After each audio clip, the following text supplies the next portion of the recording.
Mateus capítulo 22, leremos do verso 1 até o verso 14, a parábola das bodas. Diz assim: E respondendo Jesus, novamente lhes falou em parábolas, dizendo: O reino do céu é semelhante a um certo rei que fez as bodas de seu filho. Enviou seus servos a chamar os convidados para as bodas, e estes não quiseram vir. Mais uma vez ele enviou outros servos, dizendo: Dizei aos convidados: Eis que tenho o meu jantar preparado, os meus bois, os meus cevados estão mortos, e todas as coisas estão prontas.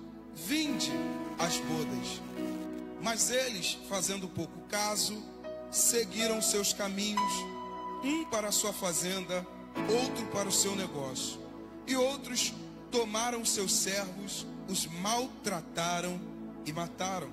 Mas ouvindo disso, o rei irou-se. Repita comigo: o rei irou-se. E enviando os seus exércitos, destruiu aqueles assassinos e incendiou a sua cidade. Então ele diz aos servos: as bodas estão prontas. Repita comigo: as bodas estão prontas. Isso é forte, irmãos. Mas ouvindo disse o rei, irou-se. Então disse aos seus servos: as bodas estão preparadas, estão prontas, mas os que foram convidados não eram dignos. E depois as estradas, convidai para as bodas todos quantos encontrardes. E os servos, saindo pelas estradas, ajuntaram todos quantos encontraram, tanto maus quanto bons. E o casamento ficou cheio de convidados. E o rei, entrando para ver os convidados, viu ali um homem que não estava com veste de casamento. E disse: amigo, como entrastes aqui não tendo veste de casamento? E ele emudeceu ou entristeceu-se. Então disse o rei aos seus servos: amarrai os seus pés e mãos, levai-o embora, lançai-o nas trevas exteriores, ali haverá pranto e ranger de dentes, porque muitos são chamados, mas poucos são escolhidos. Fecha os teus olhos.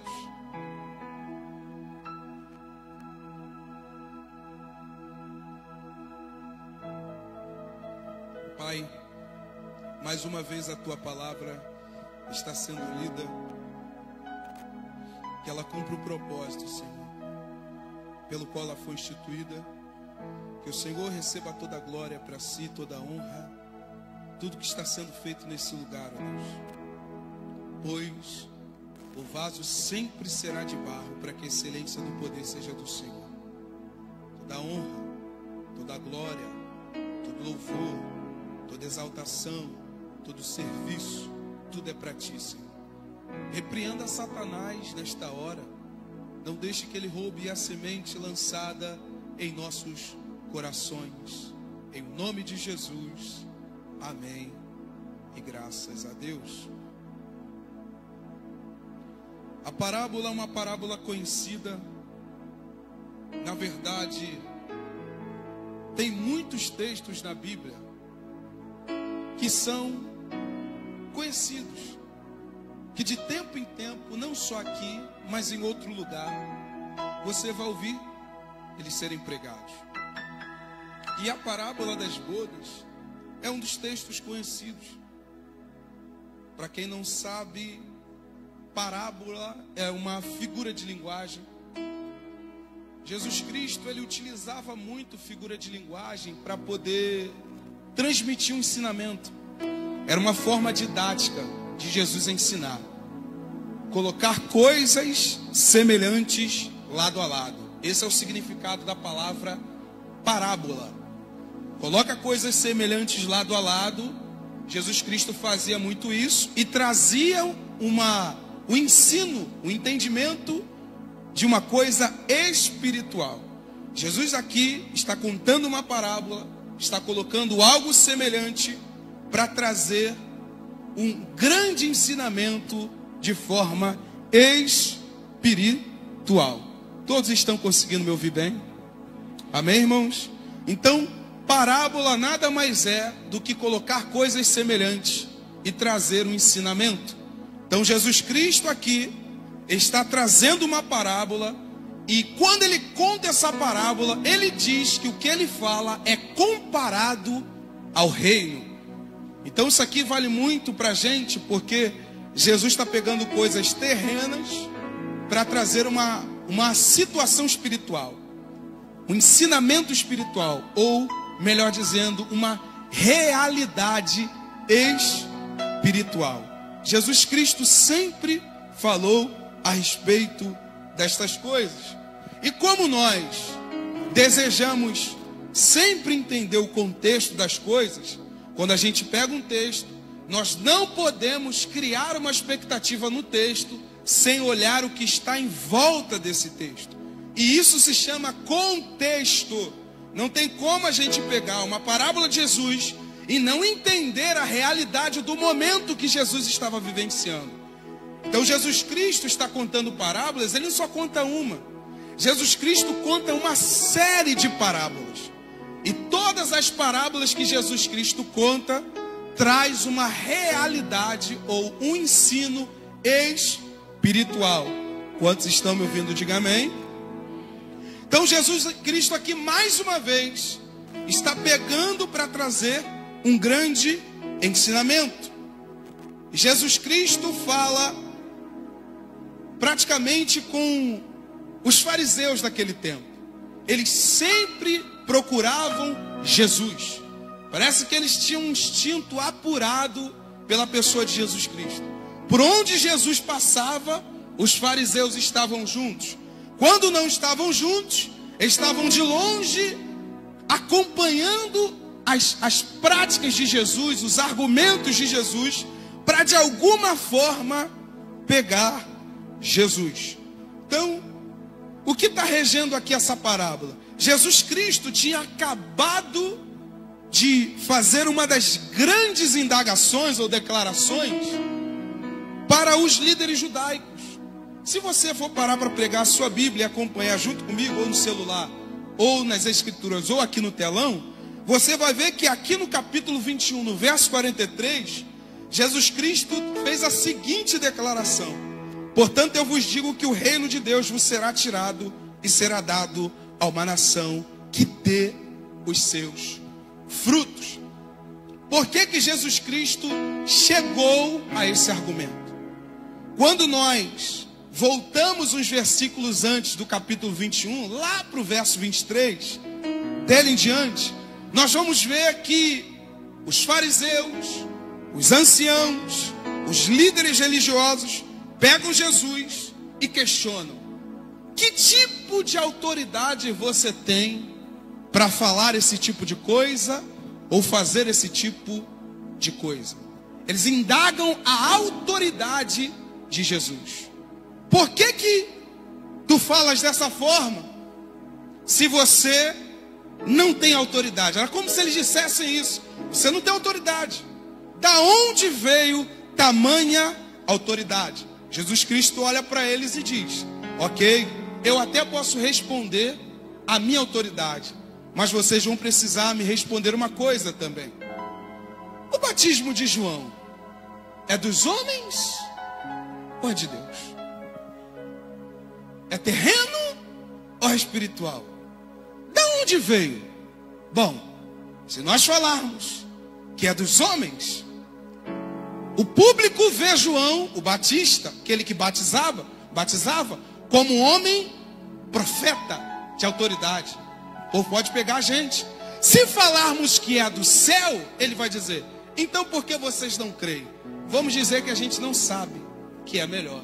Jesus olha: se vocês não sabem responder isso, então eu não posso dizer com que autoridade eu faço tamanha coisa. Depois disso, Jesus Cristo conta a parábola de um pai que tinha 2 filhos. Um pai que tinha quantos filhos? Quantos filhos? De repente esse pai vira para o primeiro filho e fala: vem trabalhar comigo na minha vinha. E o filho diz: eu não vou. Mas no final, arrependido, ele foi.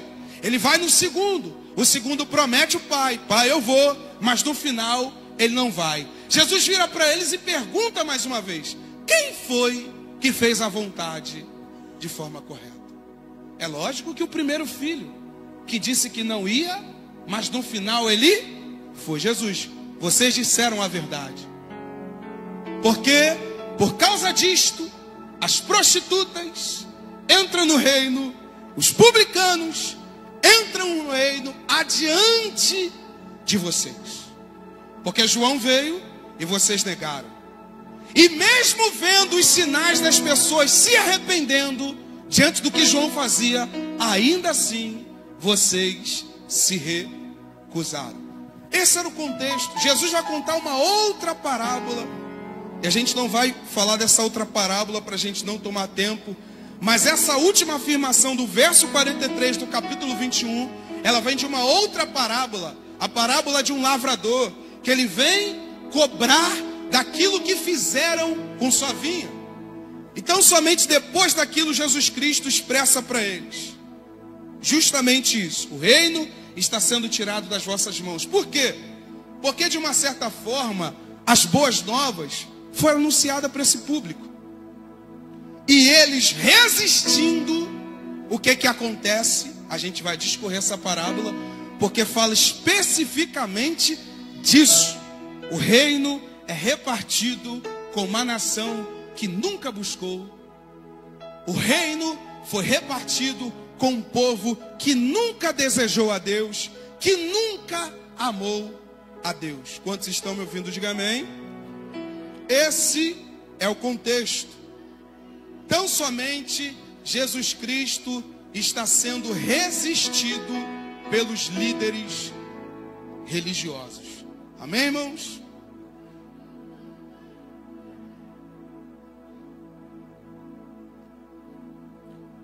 Jesus Cristo está sendo resistido pelos líderes religiosos.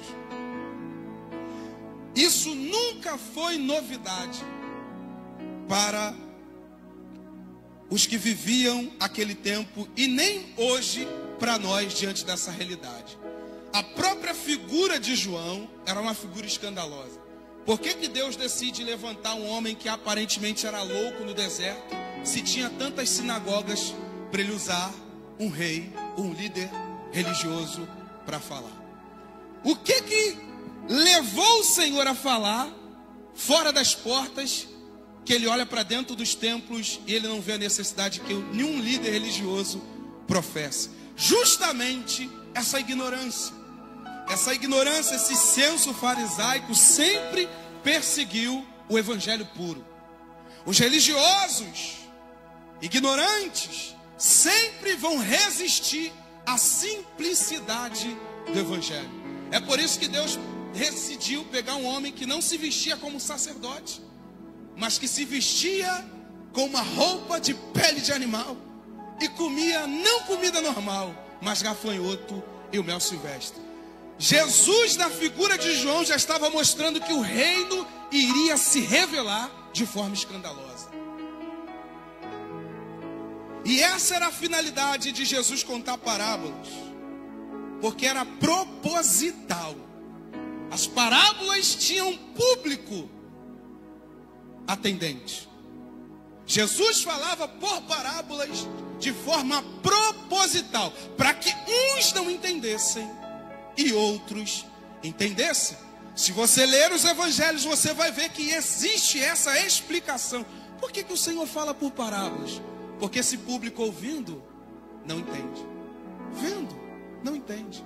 Mas vocês, lhes foi dado a graça reveladora para entenderem as coisas espirituais que são faladas a partir das coisas que são criadas. Quantos estão me ouvindo? Diga amém. Então justamente esse é o contexto. E a gente vem para a parábola. O reino do céu é semelhante a um certo rei que fez as bodas de seu filho. E tão somente essas bodas revelam o grande dia. Isso aqui já está mais na cara, como dizem os antigos, do que nariz. Jesus está falando do casamento da noiva com o seu noivo. A realidade que Jesus está querendo trazer é literalmente a realidade que a igreja vai vivenciar. Um rei, um pai, que decide fazer as bodas para o seu filho.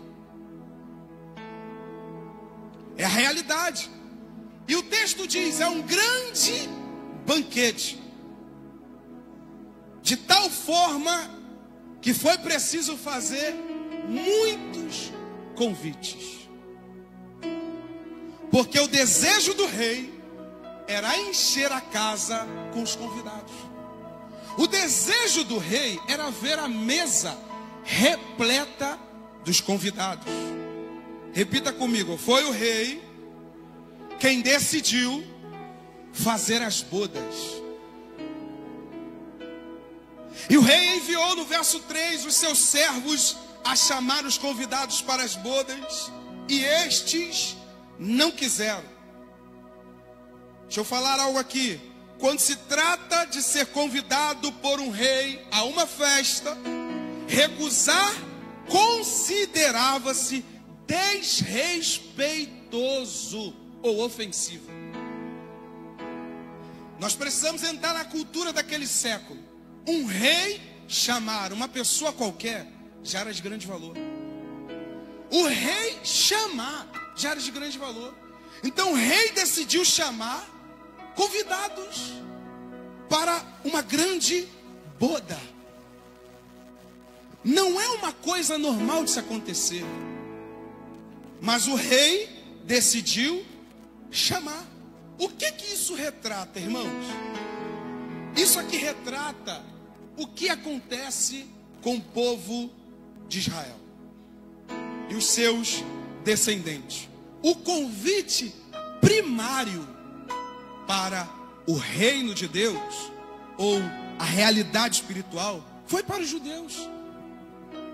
Nós precisamos entender que eles tiveram o privilégio de receberem o primeiro convite. Isso já não é de agora, irmãos. Isso veio desde lá de trás. Deus sempre tinha um conchavo com Israel. O Israel se chamava o ex-Israel de Deus.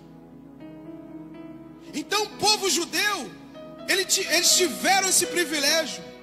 Embora eles não conhecessem o Messias prometido, porque eles rejeitaram, mas eles tiveram o privilégio. E onde a gente entende isso?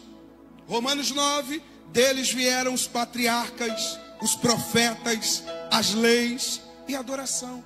Paulo escreve uma carta em Romanos capítulo 9 para dizer: vocês foram privilegiados. Quantos estão me ouvindo? Diga amém. O convite primário foram para os que o próprio Deus quis que fosse. Eles receberam o primeiro convite. Deles vieram praticamente tudo. Se a gente for acompanhar, como que a gente vai entender hoje sobre Shekinah de Deus? Tem que olhar para eles. Onde descia a Shekinah? Era no meio deles. Sacerdócio? Eles. Leis? Eles. Adoração? Eles. Nós precisamos olhar que existe um contexto que explica tudo o que nós estamos falando hoje. Por isso que o autor aos Hebreus disse que eles viveram a sombra do que de fato a gente recebeu na pessoa de Jesus. Jesus tornou aquilo que era sombra evidente. Em Jesus tudo faz sentido. Tudo é esclarecido em Jesus. Primeira carta de Pedro, no capítulo 2, se você puder ler ela toda em casa, você vai ver que eles foram os construtores que rejeitaram a pedra principal. Onde Jesus nasceu, irmãos? Lá no meio deles. Onde Jesus passou a maior parte do seu ministério, no meio deles. Onde Jesus fez a maioria dos seus milagres, no meio deles. Uma das cidades que mais Jesus fez milagres, chamava-se Cafarnaum. E sabe o que Jesus disse para ela? Você se diz ter subido até o alto, mas eu vou abater você até o inferno. Porque se tinha um povo que era para estar entrando, são vocês. Vocês gostaram tanto de sinal, mas quando eu dei sinal, ninguém viu o meu reino se manifestando.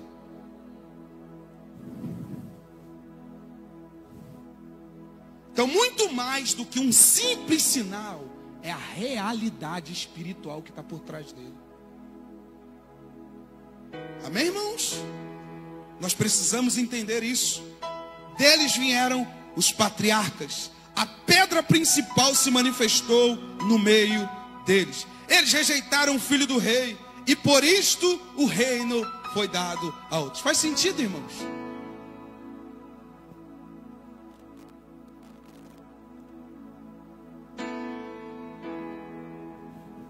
Aleluia.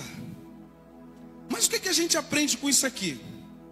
É que muitos de nós, nos dias de hoje, fazemos isso. Muitos de nós, por incrível que pareça, ainda rejeitamos a pedra principal. Muitos de nós, ainda hoje, não vivemos um relacionamento com a pedra principal. Não desejamos se relacionar com a pedra principal.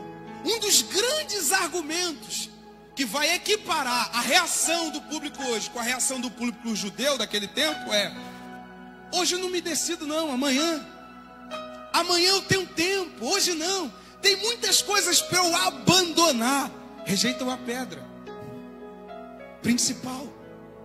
A pedra principal está no nosso meio. O que nós estamos fazendo aqui, celebrando a ceia, que aponta para quem?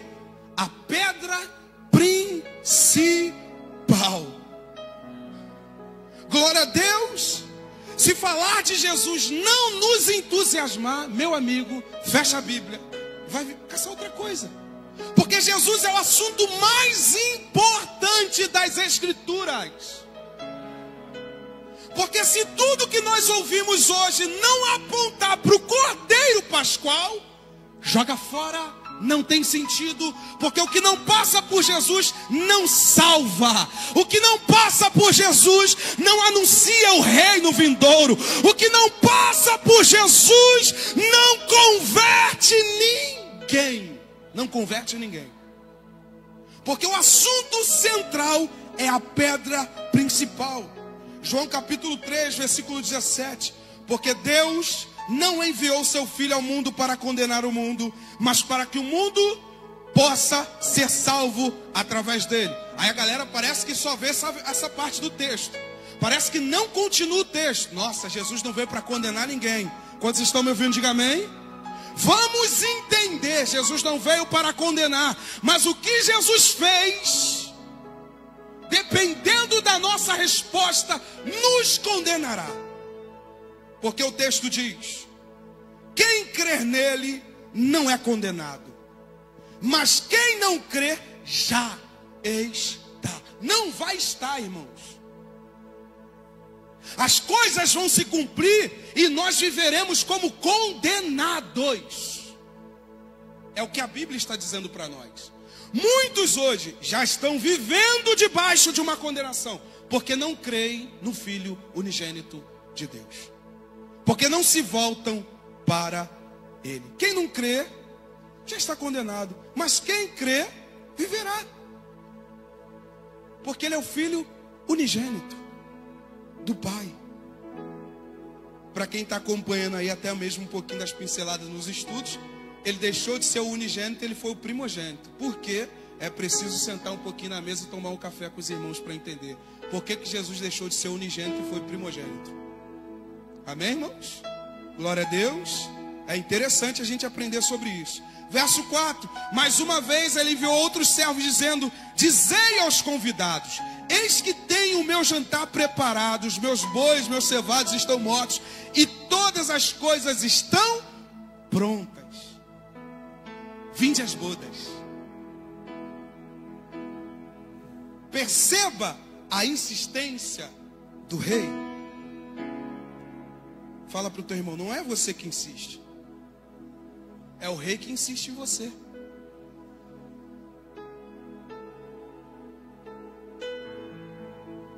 Primeiro, ninguém diz que Jesus é Senhor se não for pelo Espírito Santo.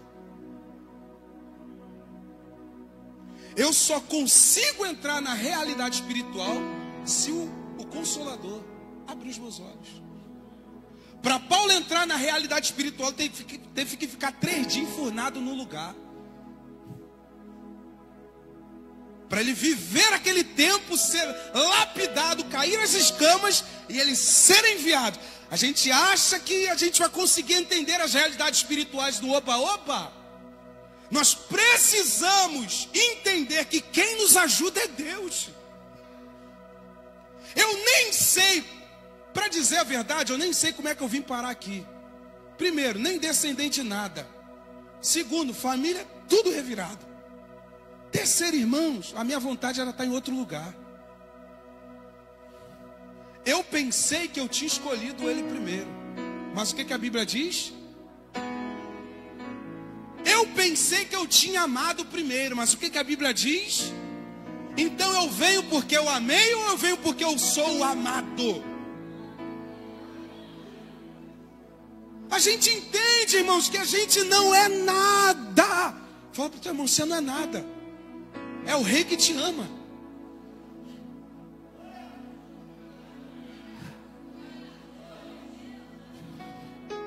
Você achou que foi o teu penteado? Você achou que foi a sua roupa? Você achou que foi a tua condição financeira? Que nada, é o rei que te ama. Você só entra aqui porque o rei te ama muito. Foi o rei quem nos amou e por isso disse: um reino será tirado diante daqueles que rejeitaram e será dado por aqueles que nem buscaram. E aí eu entendo, irmãos, o barco da pesca, a rede da pesca.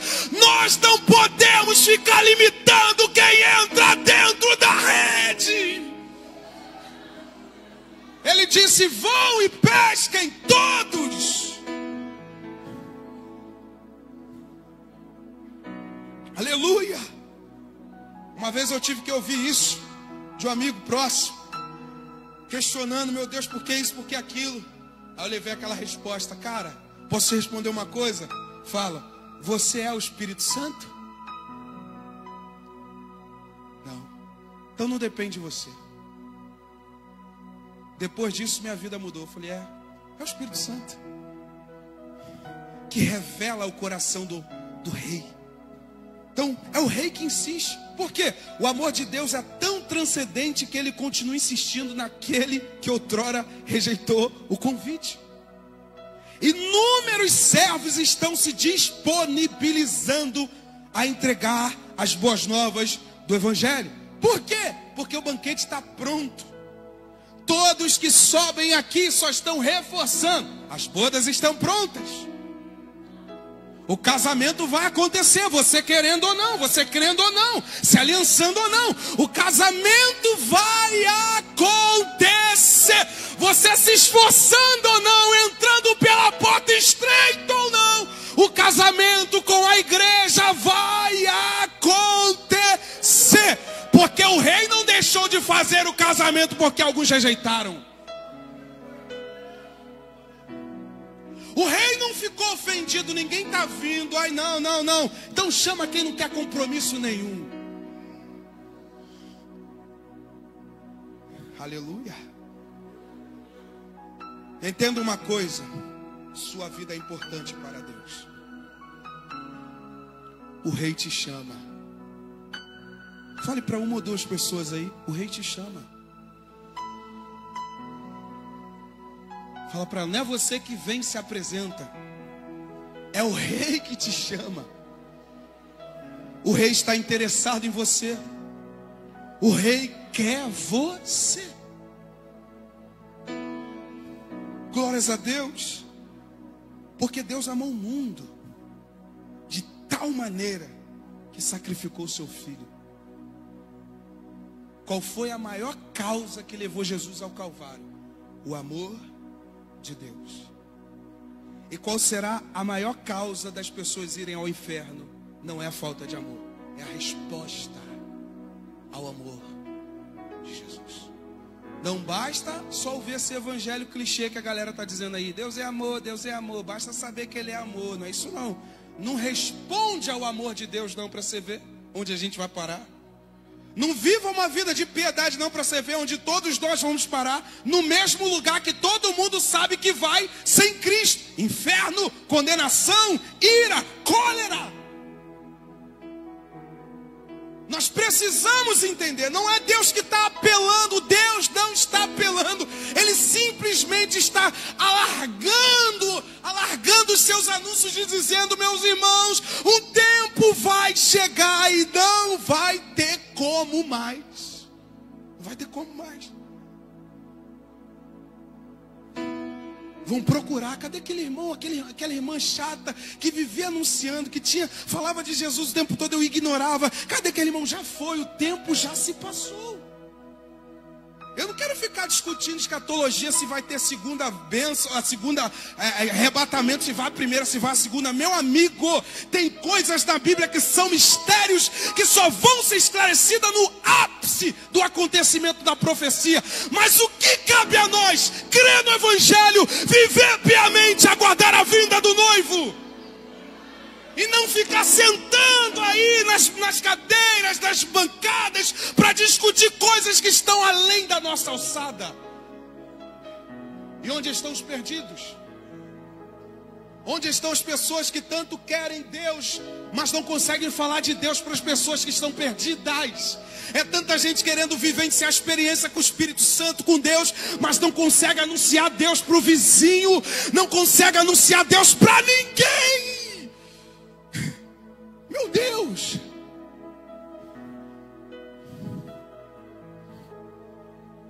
Fala para o teu irmão: o Espírito Santo não vai te encher para você ficar sentado no sofá da sua casa, assistindo Netflix e comendo pipoca. Não vai, irmãos. Ele conhece a intenção do nosso coração. Para Ele encher, o vaso é de barro e é sofredor. Todos que Ele encheu sofreram. É só analisar a Bíblia. Todos. Estevão, homem cheio do Espírito Santo. Uma mensagem, morreu, foi para a glória.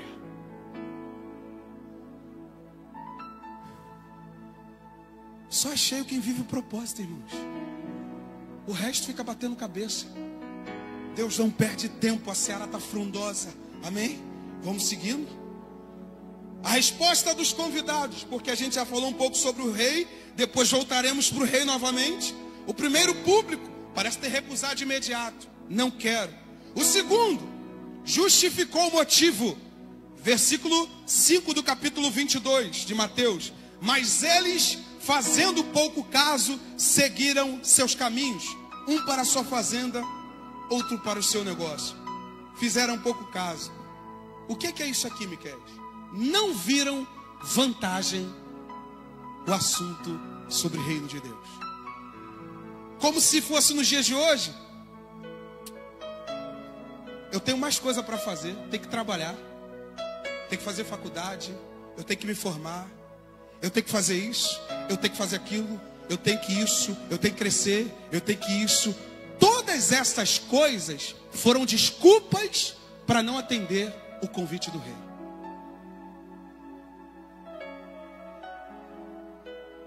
Quantos estão me ouvindo? Diga amém.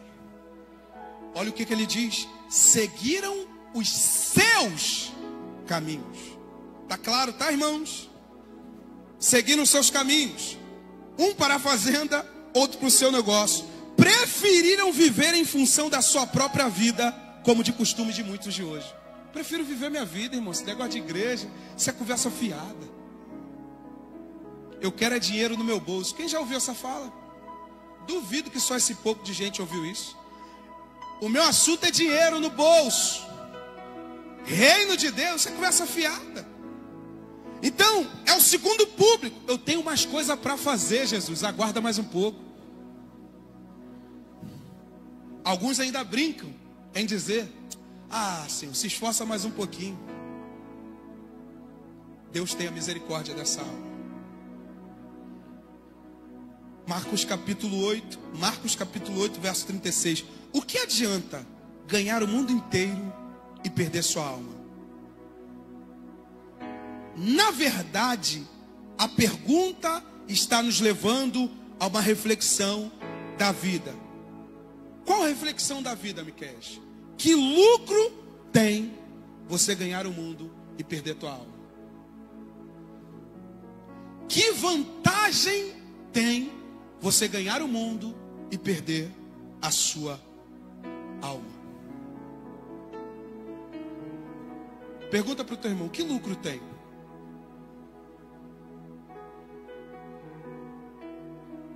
Jesus, eu estou ocupado demais para atender o teu chamado. Eu estou atarefado demais para te seguir. Tem muitas coisas para eu fazer, Jesus, do que te servir agora. Vale lembrar que Jesus Cristo deixou um dos grandes ensinamentos para nós, quando ele disse: aquele que quiser vir após mim. Qual a primeira coisa, irmãos? Qual é a primeira coisa? Negue-se. Eu sempre pergunto isso quando eu cito esse texto. Alguém consegue negar alguma coisa que é ruim?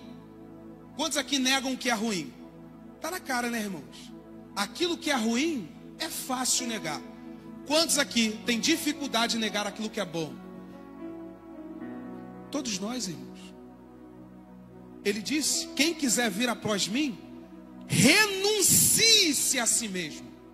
Até coisas boas. Eu achava que era só do pecado que eu tinha que abrir mão. Mas Jesus disse: existe uma coisa chamada renúncia. Quem não renuncia, não segue Jesus.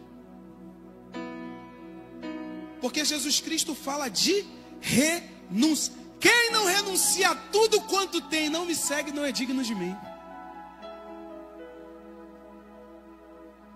Quem não renuncia, filho, pai, mãe, tem que entender, porque Deus não é contra a família, mas Ele está falando daqueles que colocam a família como desculpa para não viver uma vida sacrificial com Jesus. Amém ou não amém, irmãos? Então Deus, Ele sabe quando nós colocamos a carroça na frente dos bois e colocamos desculpas para não orar mais, colocamos desculpas para não ler a palavra, colocamos desculpas para não ser mais profundo com Deus. Deus nos conhece. Deus nos conhece. Deus sabe quem nós somos. Na verdade, que lucro tem? Terceiro, o público partiu para a agressividade. Há quem diga que aqui Jesus já está se tratando literalmente dos mártires da igreja, porque eles foram lá anunciar no meio do povo judeu e morreram, no meio também do povo gentil, e alguns morreram. Então tão somente outros os servos tomaram e, afrontando-os, o mataram. Está falando dos mártires da igreja. Até hoje tem, irmãos. Só que isso não vai sair no jornal, porque não dá like, não dá curtida, não é atrativo. Mas a gente precisa saber, às vezes, o que está acontecendo com alguns dos nossos irmãos, para a gente entender a nossa realidade. Entender que às vezes a gente desiste por coisas banais. Tem vídeos aí a pampa agora, irmãos. Tem até páginas internas aí, até de Instagram e tudo mais, Twitter, para compartilhar coisas que a mídia retira das redes sociais. Vai lá, irmãos dando glória sem teto, sem parede, com chuva, com sol, e a gente fica fazendo pouco caso, como se Jesus fosse uma coisa barata. Irmãos, uma dor de cabeça nos tira do caminho. Talvez no momento que a gente fosse orar, a dor de cabeça fosse até embora, mas a gente é tão incrédulo que a gente prefere abandonar a missão. É alguma mentira que a gente está falando aqui, irmãos? Teve um jeito que eu estava indo, do tempo que eu estava trabalhando na loja de material, estava indo meio que questionando. Às vezes a gente acorda meio rebelde na vida, né? Questionando, porta aberta, barriga cheia. Assim fica muitos de nós. A gente murmura, a gente questiona as coisas na vida. É porque a gente não está olhando a realidade de outros. Eu vi um jovem que talvez deve ser conhecido por todos, arrastando o skate ali, tinha uma deformação. No meu ouvido, uma palavra que me causou temor. O que te falta? Você está reclamando da vida. Será que o cordeiro não bastou para você, não? Por isso que eu sou assim meio atravessado para o evangelho. Não tem meio termo, ou é 880, ou está dentro ou está fora. Porque esse foi o reflexo da minha conversão. Eu não saí para ficar brincando de lenga-lenga, amarelinha com o pecado. Uma hora eu estou bem, outra hora eu estou mal. Uma hora eu quero Deus, outra hora eu não quero. Aonde eu não quero, estou ofendido. Onde eu não quero, estou com isso, estou com aquilo. Irmão, se isso de fato tomasse a minha vida, nem aqui eu estava. Pergunta para o teu irmão, que lucro tem? Pergunta para ele, que lucro tem? O que a gente tem para questionar, irmãos? A gente não está exigindo muito mais de Deus, não. Então nós precisamos entender. O rei nos chama. Naquele grande dia não vai ter desculpa. Caio Sullivan, não vai ter desculpa. Jorei, não vai ter. Vou falar, meu filho, você está reclamando disso. Eu vou trazer um exemplo aqui, conjectura, tá, irmãos? Não é que isso vai ter, não. Mas eu imagino que a vergonha vai ser tanta para muitos, que vai estar estampado o exemplo. Eu não fui por causa disso. Eu não quis por causa daquilo. Aí vai entrar alguém todo estrupiado. Eu falo assim, mas ele veio. Ela veio. Ele veio. Ela veio. Ah, mas aquele lugar onde você estava, aquele estava num lugar pior do que você e veio. Nós estamos exigindo demais. E não fizemos nada para merecer. Nada, irmãos. Não existe meritocracia no caminho do evangelho. Não existe favoritismo no caminho do evangelho. Não existe, irmãos. Deus é quem nos fez um favor. Resolveu salvar um cara incrédulo. Resolveu salvar um cara problemático como eu, para estar aqui falando do evangelho, dizendo: ouça a voz do Senhor e não endureça o coração. Aleluia. Glória a Deus. Estamos exigindo do rei. O rei só te deu um convite. Fala para o teu irmão. O rei só te deu um convite, Arlen. Responda ao convite, se sim ou não. Aleluia. Glória a Deus. Alguns gentios estavam se gloriando. Eita, o evangelho chegou até nós. Aí Paulo falou assim para eles: olha, cuidado, hein? Porque da mesma forma que ele permitiu que a primeira quebrasse e vocês fossem enxertados, ele pode fazer o contrário. O que Paulo está trazendo? Temor. Vocês estão aqui, é pela graça.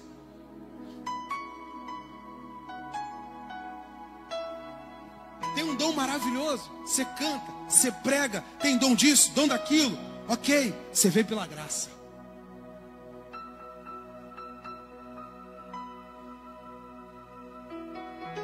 Os discípulos de Jesus tinham acabado de dar uma surra no demônio. Aí foi até Jesus: ei, mestre, nós falamos, demônio, mão para trás. Demônio foi. É benção, né, Jesus? Jesus olhou para ele: rapaz, tem coisa melhor. Se importa do teu nome, está escrito no livro da vida. É por causa de alguns abestados aí, irmão, que fica se gloriando nessas coisas, que a gente perde coisas mais gloriosas. Porque as pessoas estão pegando o leitinho da caminhada cristã. Meu amigo, tem um reino nos esperando. Tem muita há coisa melhor do que ficar caçando demônio por aí.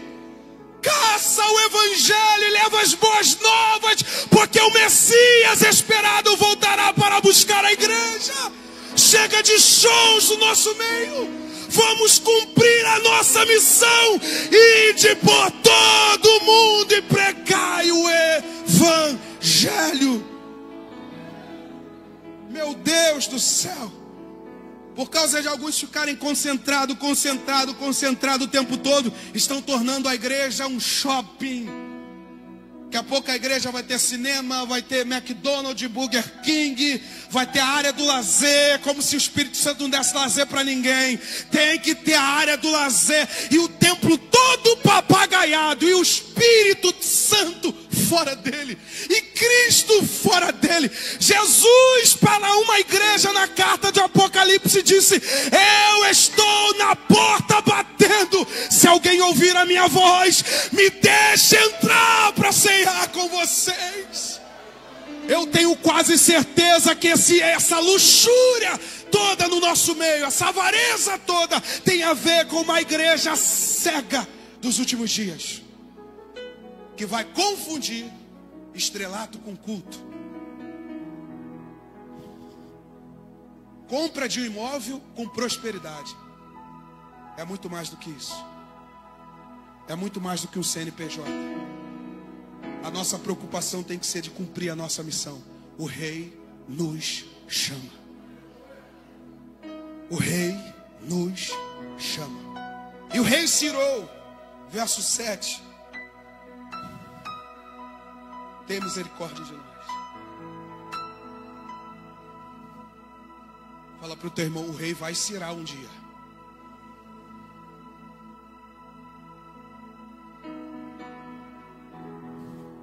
Com muito temor e tremor.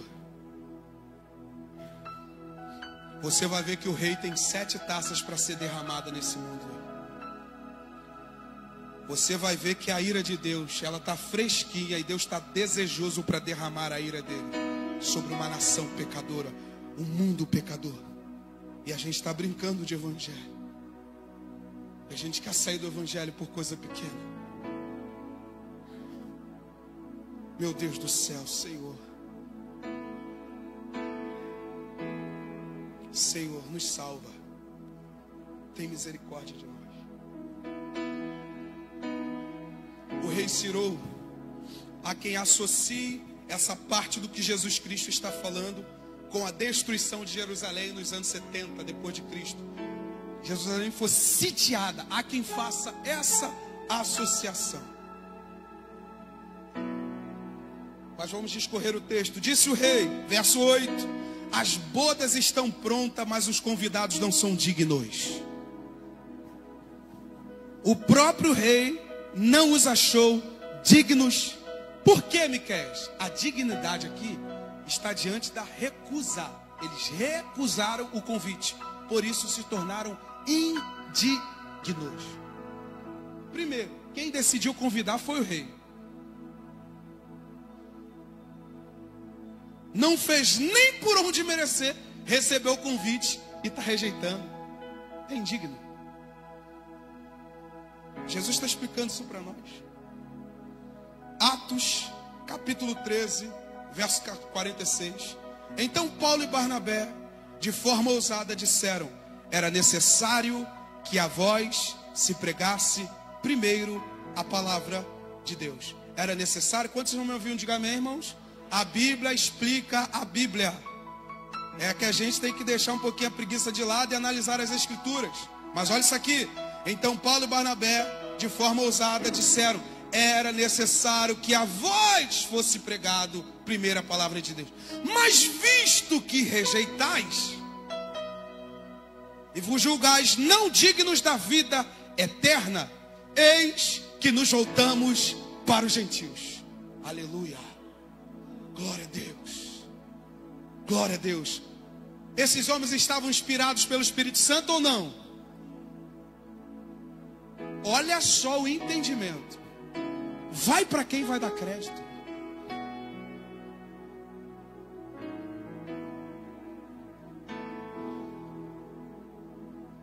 insiste em quem vai dar crédito.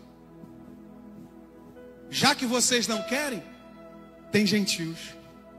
Quem lembra aqui da parábola de um filho que disse que não ia, mas foi? Lembra aqui? Um pai tinha 2. Os judeus rejeitaram, mas os gentios. Para quem iremos nós? Igual Pedro. Alguém vai questionar: Samaria, a Jesus é ela mesmo. É problemática, mas quando beber da fonte vai vir. Está toda quebrada, arrebentada pela sociedade, mas quando eu anunciar o meu reino, ela vai beber. Importa passar por Samaria. O que Jesus está querendo dizer? Eu preciso ir por um caminho de alguém que vai dar crédito. Aleluia! Glória a Deus! Ele resolveu passar no meio de um povo que nem pediu, mas ele olhou no nosso interior e ele já percebeu que quando ele viesse, nós iríamos dar crédito.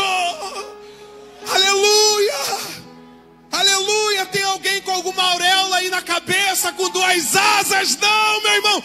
Nós estávamos nas mãos de Satanás, na mão da Babilônia. O rei nos chamou. Aleluia! O rei insiste nas nossas vidas. O rei disse, após a recusa dos judeus: vão e anunciem aos gentios. Ele estende o convite, porque o convite da salvação, ele é universal. O reino precisa ser anunciado para todos. Não importa a cor, não importa a altura, não importa o número do chinelo, do tênis. O reino precisa ser anunciado a toda criatura. Saiam, vão e anunciem o evangelho. Se de fato se tratasse daquela parábola lá de Lucas 14, se for a mesma, a gente vai conseguir entender qual é a qualidade. Cego, aleijado, manco, coxo. Ele mesmo disse: vão e anunciem às pressas. Mateus capítulo 13, versículo 47. Novamente, o reino do céu é semelhante a uma rede lançada ao mar, recolhendo de toda espécie. Coisa natural, realidade espiritual. Pescar, natural. Realidade espiritual, a pesca de Deus. O alcance do evangelho aos perdidos. Toda a qualidade de peixe: fleumático, melancólico, sanguíneo, colérico, muito estressado, pouco estressado, turrão, não turrão, vingativo e pacífico. Fala para o teu irmão: se fosse por causa disso, você estaria na porta e não entraria. Sabe o que fez você entrar? O amor do rei.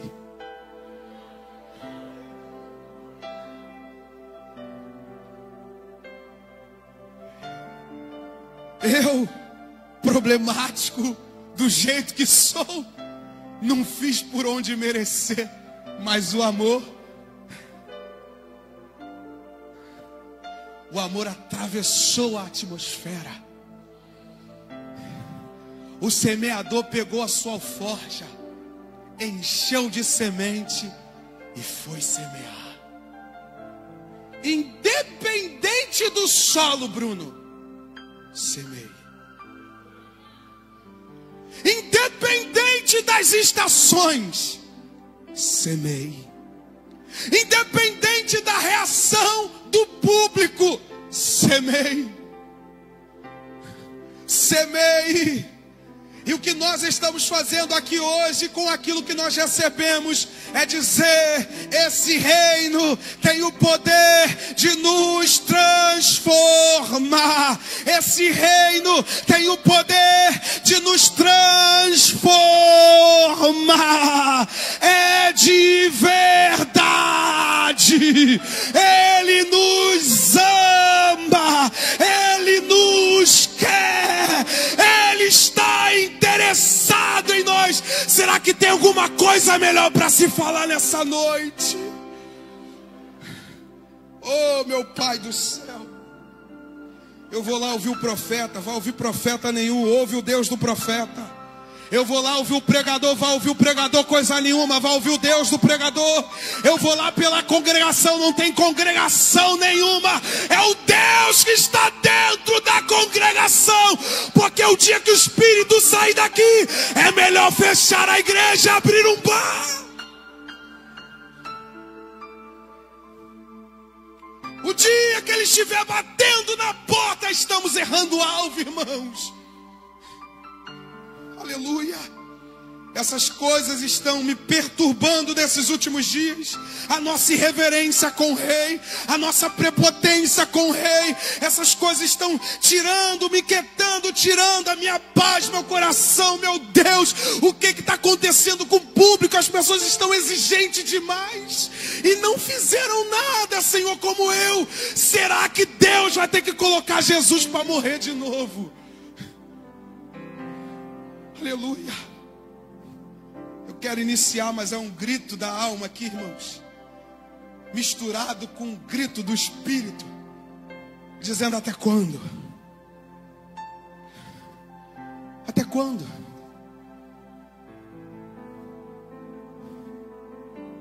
Até quando? Nós vamos ficar resistindo ao convite do Rei. Se Deus não fizer isso, olha aquele convite que Ele já te deu. Não vai ser uma bênção que vai te trazer de volta. Não vai ser Ele te dar o carro do ano. O dia que Deus mudar meu carro, eu me decido. Vai ficar lascado, irmão. Jesus volta e pasme. Talvez você consiga carro pelos seus méritos, casa pelo teu trabalho, porque está escrito: do suor do teu rosto comerás. Mas não confunda isso com a prosperidade divina. Quantos estão me ouvindo? Diga amém. Porque o que Jesus veio trazer para nós é o reino espiritual. Vinde benditos de meu Pai. Eu quero te convidar à reflexão, meu irmão, nessa hora. Você não está exigente demais, não? Me permita ser ousado nessa fala. Será que você não está sendo exigente demais, não? Você veio todo quebrado para dentro da congregação. Nós chegamos aqui maltrapilhos, irmãos, sujos. Alguns drogados, outros alcoólatras, alguns agressores, alguns pornográficos, alguns cheios de ídolos do coração. Chegamos todo quebrado, irmãos. Meu Deus do céu, meu Deus do céu, Jesus.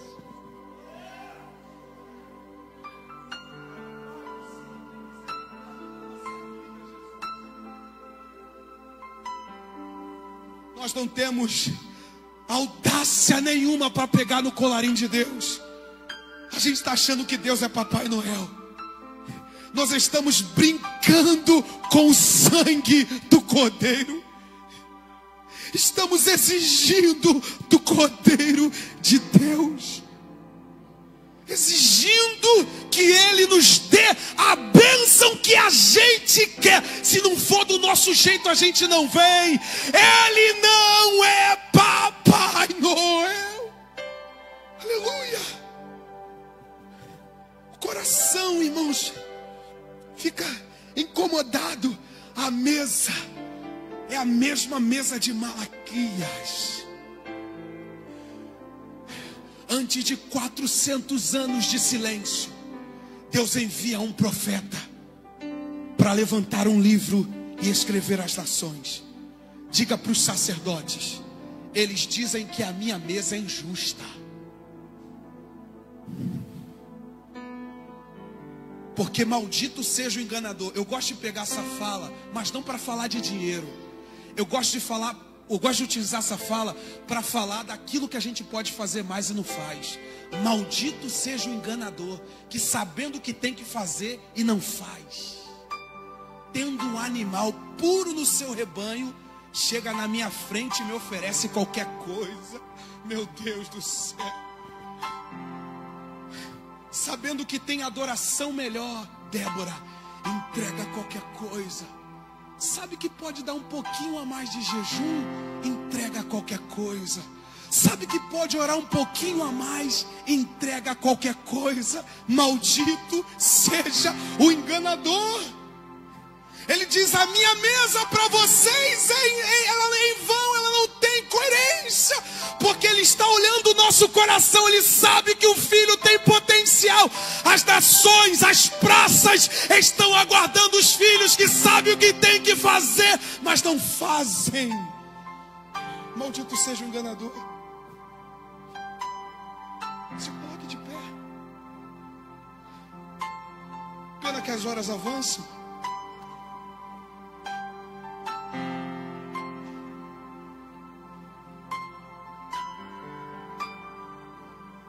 Quem é o enganador na casa de Deus?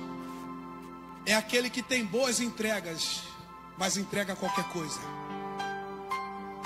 Quem tem ouvidos para ouvir, ouça. Quem é o enganador? É o sacerdote. Ele sabe que ele tem que entrar vestido de linho, mas não se veste.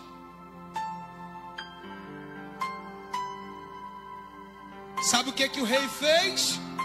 Repita comigo: o rei desceu à festa. O último reflexo dessa parábola é o rei descendo à festa. Deixa eu ver como é que estão os meus convidados. Olhando no meio, viu que alguém estava sem as vestes nupciais. A gente olha para João, na sua visão, sabe o que João vai dizer? Ele anda no meio dos 7 castiçais. Os castiçais representavam as igrejas. Ele anda, Vinícius, é no meio da congregação.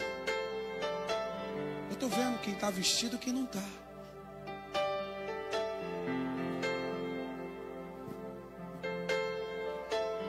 O rei convida, mas de vez em quando ele desce para ver se a gente está vestido de forma adequada.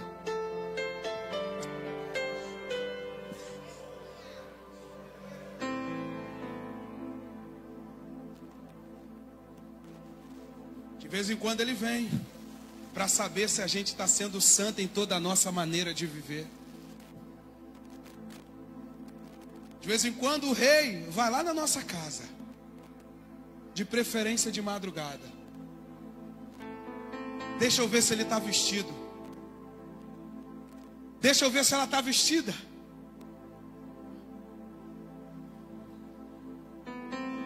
Deixa eu ver se está dando crédito ao filho que morreu na cruz do Calvário. Alguns vão fazer pouco caso. Outros vão correr depressa. Alguns vão rir, vão brincar. Mas outros vão se alegrar. E a pergunta que não quer calar é: quem está dando crédito ao convite do rei? Eu quero ser bem simples e objetivo com você que entrou aqui hoje. O rei te chama.